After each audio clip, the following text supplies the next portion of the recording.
Hey everybody, Economic Ninja here. I hope you're doing great. Got a lot of news to go through, and I'm going to go through four different articles today.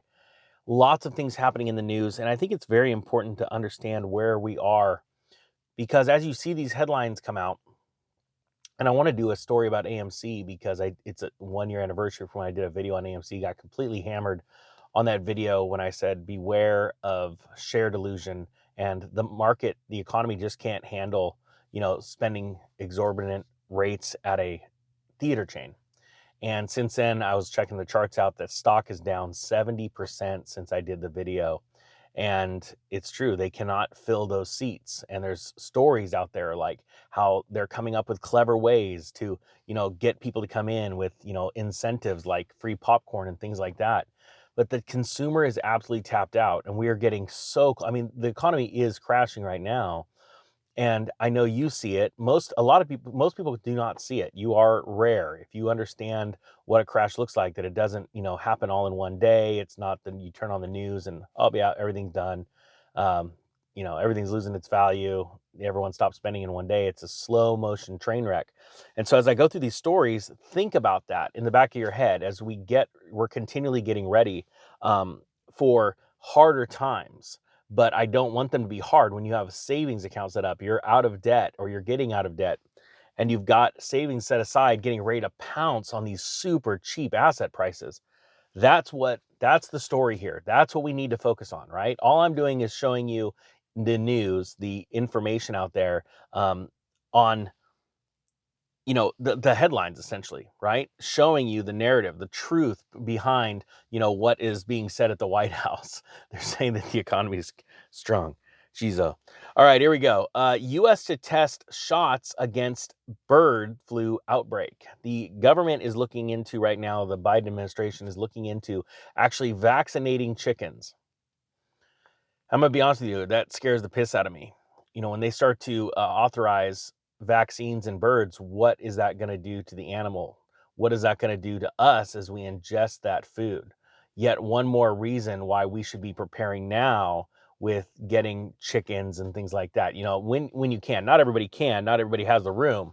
As a matter of fact, you're seeing laws, coming out on the books where they want to limit the amount of chickens you're allowed to have, because they honestly do not, and when I say good day, it's governments. They do not want you self-sustaining. They want you relying on them because it gives them more power, more control. And so to even consider this, I think it's just absolutely insane to me, that they're looking at this. And sadly, I believe they're going to get through this, get this through. But all these crazy things that happen in the governments, they come during crisis, like what we saw with 9/11, the amount of laws that were pushed through. What we saw just a couple, a couple months ago with these new bills that come out, and they're so big, and you literally hear it over and over. Well, we can't read it until we agree on it. And you sit there and you look at society, and you're like, how have we lost our way? Well, first off, is because we're a godless society.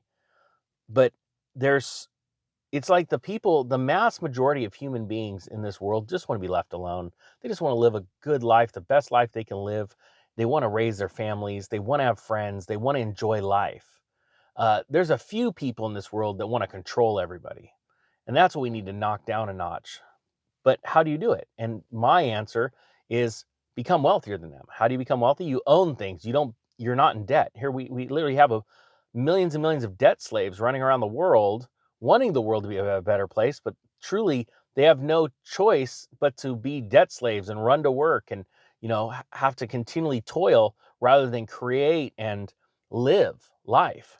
And so that's what I'm trying to change here. Sorry, I'm going all over the map, but just to think about what's happening in this world right now is absolutely insane. So next story, France. Now when I talk about the get your money out of the bank, it's full on clickbait. And YouTube honestly loves it. They push that algorithm, pushes that all over the place.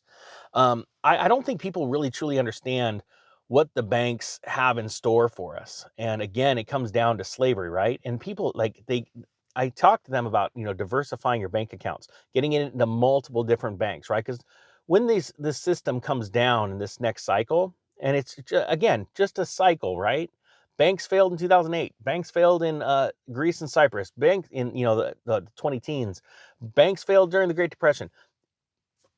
Life goes on, right? So one thing I say is diversify. Just have multiple banks, different size banks, credit unions, regular banks. I mean, just have multiple banks. Just don't put all your eggs in one basket. I mean, it's literally the age-old adage, right? But just I read the comment section and I don't understand how people don't get it. They're like, okay, I'm pulling it all, some of it's sarcasm, but I mean, I'm pulling all my money out and I'm scared. I'm putting it all into gold. I go, well, what happens if gold goes down in dollar terms? And that's going to come. That's going to happen during this next stock market downturn. Um, People are going to liquidate their paper gold to pay back margin debt that's going through the roof, or, try and buy other assets or save themselves, just move to cash. And so the paper price sells off. What if all of a sudden you're caught in that? You don't want to have all your eggs in one basket. You don't want to have all your money in gold. You want to be well diversified in multiple different asset classes. This isn't financial advice. I can't tell you I'm a financial advisor. You have to listen to somebody that can say that went to college, that necessarily doesn't even own their own home or their own car, probably in debt up to their eyeballs. But as long as they didn't claim bankruptcy, they can give you advice. Yikes. This system's screwed up. You can't sit there and say, well, I'm a millionaire, I'm a multimillionaire, I'm a billionaire, I can give you financial advice. That's actually not set up that way. Why? Because the banks set those rules up. Of course, they want to sell you their prepackaged crap. But this ties into that bank story, and it's France considers tapping savers for nuclear reactor funding. It wants to pull funds, and they're looking into this, but I want people to understand that, first off, they're doing more than just looking into this. They've already got the plan to do it. And other countries watch countries like this, and if they get away with it, they go, done. And they want to pull funds from depositors' savings accounts, which is part of a $50 billion plan to build 6 nuclear reactors. Boy, don't you remember the days where France was sitting here saying, everything must be green. We need green. And now it's, nuclear bad, wind power good. Now it's like, oh man, yeah, we screwed that one up. We need nuclear. It's way cheaper. Oh man. Uh, so you got to laugh at this stuff, but you think about it, you know, taking money out of depositors' accounts. Now, they're going to have a plan. Oh, no, it's okay. We've got an insurance plan in the backside, like FDIC, but FDIC doesn't actually backstop everybody's money. I hope people know that too. FDIC does not have enough money to back all of the dollars in bank accounts, okay? It only backs certain accounts. And so you need to do your due diligence and reading on FDIC insurance requirements, because that was actually brought out during the 2008 crash, where the government had to come out and guarantee, I believe it was George Bush, had to guarantee that the government was going to backstop it, that FDIC was going to be okay, it was going to be solvent, and that the government would backstop any loose ends. That showed you right there that they didn't have the money. But to think that governments could tap into your bank account for financing, that means they're not bringing in enough taxes. It's crazy. Absolutely crazy to me. Now, the next story here, I've been talking about oil prices and talking about how oil is going to go up. And we're going to see well over triple-digit oil, over $100 barrel oil this year in 2023. And what just happened is a great sign of the times here. The world's trying to push Russia into fighting and, pushing into a corner to where it attacks us first, or, France first, or whatever. They're mocking Russia. They're pushing buttons. They're putting heavy armament around the country. They're doing all kinds of stuff to try and provoke the bear to come out of his cave and come out swinging. And one of the things they do is they're going, look, hey, we're going to put a cap on the price of oil. Well, that always ends bad. Anytime there's any government price controls throughout history, it's crazy that there are some people that are, honestly, so foolish that they have no concept of history, and they cheer. I've got people in California that, they're just devoid of all reality, and they think the price controls are great. And I'm like, well, they do that in third world countries. There's a reason why it goes bad. And so they want to put a price cap on oil for Russia. And so Russia just said, okay, no problem. I'll just take a play out of the playbook of OPEC plus, and we're going to reduce the amount of oil that we produce starting this next month. And they announced a cut of about 5% of its monthly oil output in response to the price cap.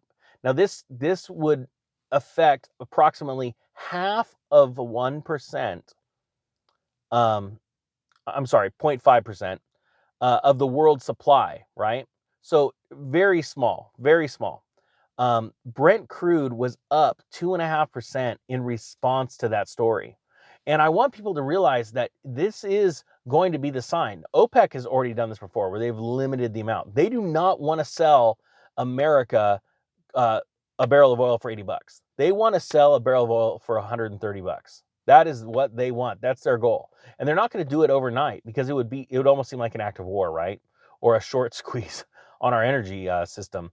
But that is what they want to do. And Russia is doing it exactly too. This is not going to bode well in the future for oil and diesel and gasoline prices. Now, in this last story, this is very telling also about the health of the economy, and that is Yellow, which is a freight carrier, a massive freight company, sees tonnage plummet, uh, takes a fourth quarter loss, and the tonnage plummeted by 25% year over year.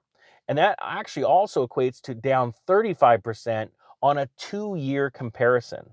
Now, I've spoken before about the economy, and one way to gauge the health of the economy is the dry Baltic index, how much it costs to move goods around the world, but also uh, the actual freight that moves on the trucks in America. You see, when there is less freight being shipped around the country, that means there is less goods being purchased. End of story. That's it. It's that simple.